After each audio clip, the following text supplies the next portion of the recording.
some were neutralized by the Garud snipers.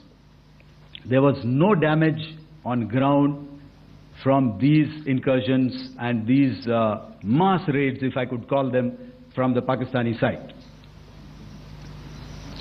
However, following these relentless attacks on our air bases, on our forward positions, and on our civilian targets, this was time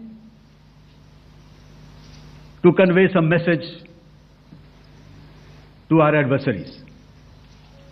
And therefore, a decision was taken to strike where it would hurt. And towards that, in a swift, coordinated, calibrated attack, we struck his air bases, command centers, military infrastructure, air defense systems across the entire Western Front. The bases we struck include Chaklala, Rafiki, and mind you, Chaklala is Islamabad. Rahim Yar Khan, Sakar, sending a clear message that aggression will not be tolerated. This was followed by strikes at Sargoda, Bholari, Jacobabad. We also struck the C2 centers at Murid, the UAE complex at Murid, Rafiki, radar at Chunia, which I will show you, Rahim Yar Khan airfield, and the unmanned combat aerial vehicle hangar at Sakar. I would like to reiterate here that we have the capability to target every system at these bases and more. However, it was only a measured response to instill good wisdom to our adversary to refrain from further escalation. IF response was directed only at military installations, avoiding civilian and collateral damage. I would now like to show you some of the effects that have been achieved as a result of our air operation.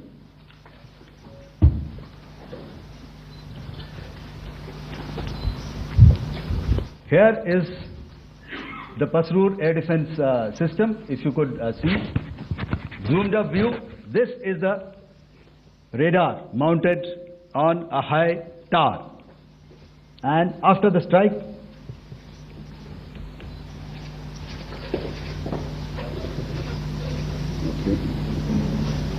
let me manage. Thank you.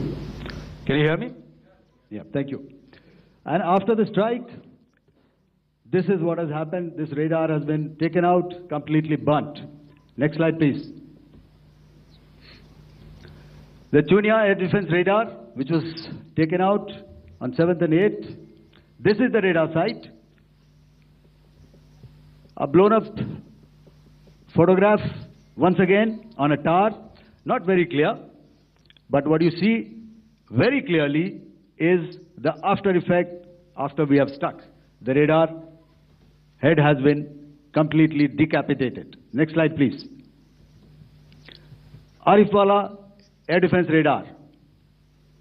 In this complex, you see how it looked before, blown up image, and after really blown up. Next. Now coming to Sargoda airfield. Remember, this is one of their important airfields wherein they have a lot of assets, F-16s, other assets which they keep getting, training institutes. And we have stuck this airfield. It is not, if you zoom in here, then one impact point here on the runway and second impact point of our weapon, precision weapon on the runway.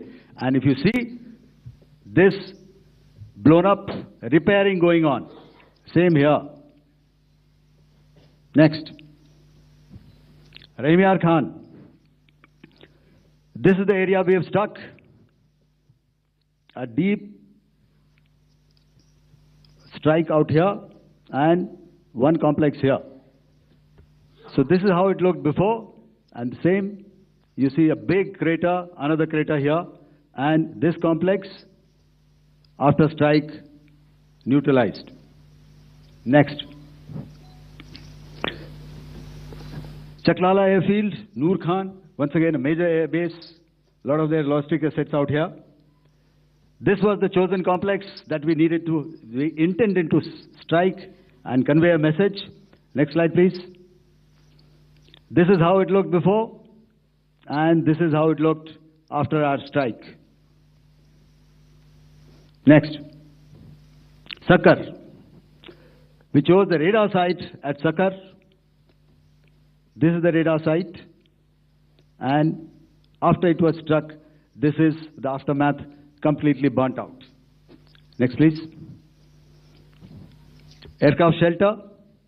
This is how it looked before the strike, and this is how it looked after the strike. The roof of the buildings completely caved in and burnt.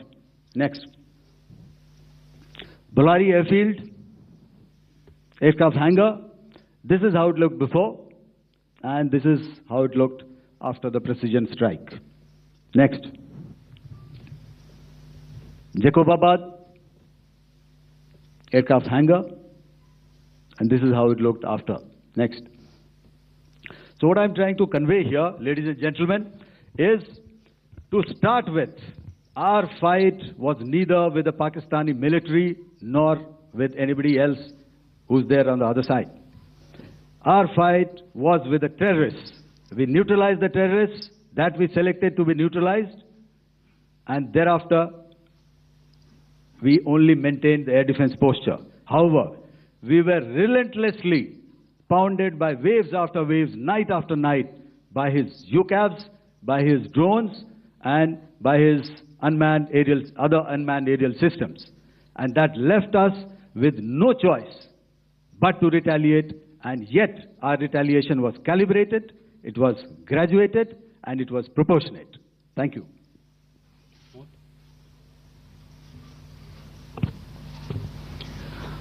Good evening, ladies and gentlemen. In the aftermath of the cowardly attacks on innocent tourists at Pahalgam in Jammu and Kashmir by Pakistani-sponsored terrorists on 22nd April, the Indian Navy's Carrier Battle Group, surface forces, submarines, and aviation assets were immediately deployed at sea with full combat readiness in concert with the Joint Operation Plan of the Indian Defence Forces.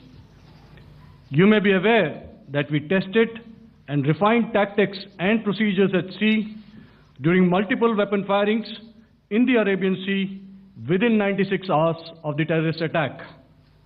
The aim was to revalidate our crew, armament, equipment, and platform readiness to deliver various ordnance on selected targets precisely. Thereafter, our forces remained forward deployed in the Northern Arabian Sea in a dissuasive and deterrent posture with full readiness and capacity to strike select targets at sea and on land, including Karachi at time of our choosing.